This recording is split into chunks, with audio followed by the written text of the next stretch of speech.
Has your organization adopted a culture of safety and taken steps to promote an environment of excellence? How is management engaged? Are financial incentives tied to performance and organizational goals?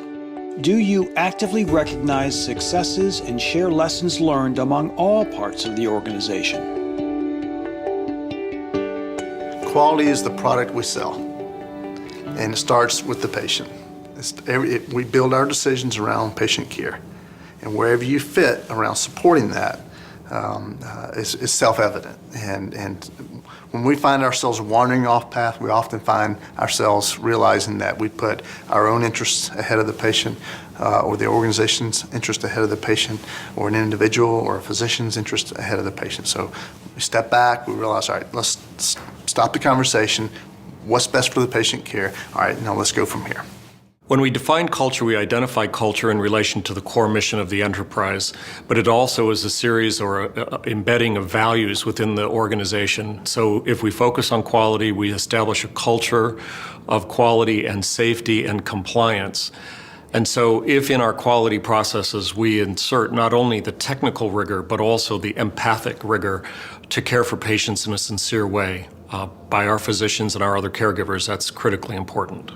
Having board members round within the organization sends a very clear message to caregivers that the board is actively engaged in creating a culture of safety. It shows signs of support, and it also shows that we are caring about them as individuals as well as the patients that we care for.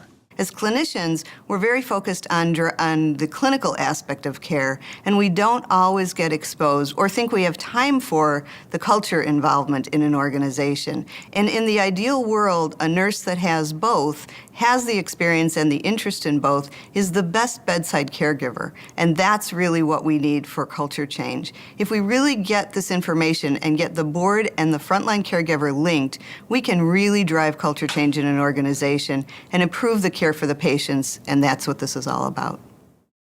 The way we learn from harm is to be transparent. We certainly support a culture of self-reporting. We certainly support a culture where we take a deep dive into root cause analysis when an event does occur. We are a culture of reward and recognition and reinforcement. And that includes celebrating wins, it includes celebrating good outcomes, but it also includes a recognition that we're not perfect. So when we have an event, we want to make sure there's a human face associated with it. It's about the patient that's impacted or the family that's impacted. So we humanize that as we go through the root cause analysis, and we humanize that even as we tell the story to our committee, quality committee, the board. We are very transparent about our quality data. Each unit in our hospital posts its quality data, and we want our board members to visit the hospital, visit those areas, ask questions about that quality data, really give thank you to people who are doing a great job on the quality data, and then also to ask the difficult questions when perhaps the performance isn't where we want it to be. Do they have the resources? Do they have the training? Do they have the understanding?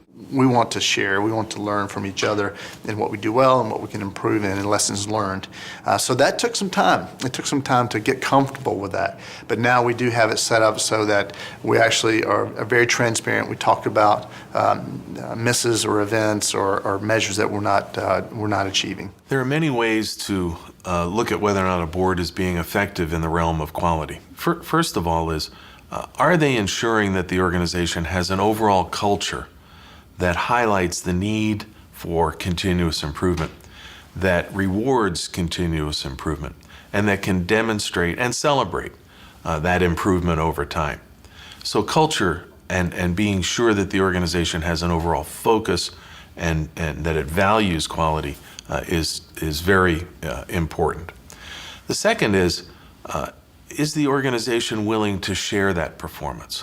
Is it open? Is it transparent?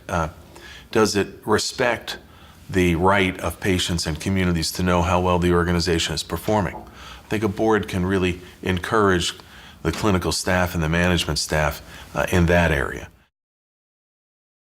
Every board meeting we talk about our quality and safety culture, and we try to take the temperature of the organization, and we ask our executives, how are people feeling about their resourcing? How are people feeling about the training? Do they have adequate resources? Are they needing anything additional that the board can help provide? The key drivers are simple: reward and recognition. Everybody loves a thank you and a pat on the back. Input and decisions that affect you. A very collaborative environment where people participate on teams to improve quality. Feeling valued and connected to the organization's mission and how, if I do my job, we succeed, and connectedness there. Open communication drives culture. Everybody wants to know what's going on. How are we doing? Where are we succeeding in? Where do we have opportunities to improve? So open communication is very important. There are certain behaviors in an organization that are part of the culture that really promote a safety culture. And one of the things we've talked about this year is cultivating respect as a culture to make our safety better. We know that when there's strong personal trust, when there's strong respect among the members of the team, that things get done better and things get done more safely. So we're identifying respect behaviors within our organization and developing the culture where we'll call each other when we're not exhibiting those respect behaviors. We know that by doing that, we'll have better teams, and that will benefit our patients, benefit quality, benefit safety, and benefit the sustainability of our organization, as well as making it a better place to work. Trustees should recognize that they sit on top of a very high-risk organization. What we do causes risk to the patient with the hopes that we will improve their outcomes. In many high-risk organizations, a culture of reliability is developed, knowing that we cannot avoid harm in all cases, but we certainly can anticipate it and mitigate the effects of harm if we are truly prepared. Boards should insist that a culture of reliability, including a wide perspective to anticipate harm, and also training to deal with the harm effects, is inculcated in every member of the clinical team. We have built a culture that is a tool or a means to an end to accomplish, in this case, high quality. And so those same tools apply across the spectrum of the services that we deliver and the environments in which we deliver them. We also have adopted what's called a just culture. When it comes to quality, sort of disseminating out what are the people issues, what are the system issues, what are the process issues that led to a failure.